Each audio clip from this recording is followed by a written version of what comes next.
বিমান বাংলাদেশ এয়ারলাইন্সের একটি ফ্লাইট 4 শতাধিক যাত্রী নিয়ে ঢাকা থেকে কাতারে যাচ্ছিল। সবকিছু পরীক্ষা নিরীক্ষা শেষে মাঝ আকাশে উড়ালো দিয়েছিল বিমানটি। বাংলাদেশের সীমানা পেরিয়ে কলকাতায় ঢুকে পড়ে উড়োজাহাজটি।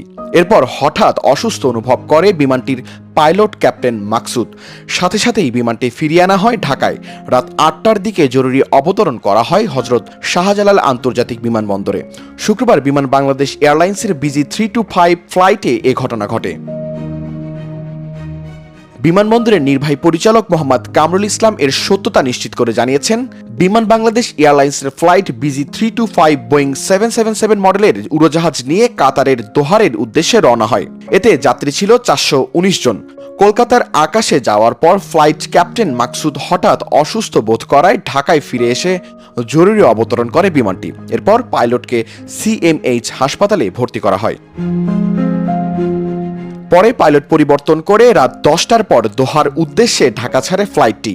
এর আগে সৌদি আরব থেকে দেশে ফেরার পথে মাঝ আকাশে অসুস্থ হয়ে পড়েছিল আশিক মিয়া ওরফে খোকন নামের এক প্রবাসী। তার অসুস্থতার পর বিমান বাংলাদেশ এয়ারলাইন্সের একটি ফ্লাইট ওমানে জরুরি অবতরণও করে। এরপর বিমানের তত্ত্বাবধানে সেখানেই চলে চিকিৎসা। টানা 10 দিন চিকিৎসা শেষে সুস্থ হওয়ার পর ওই যাত্রীকে দেশের স্বজনদের কাছে পৌঁছে দেয় বিমান বাংলাদেশ এয়ারলাইন্স। শাহরিয়ার কবির, প্রবাস খবর।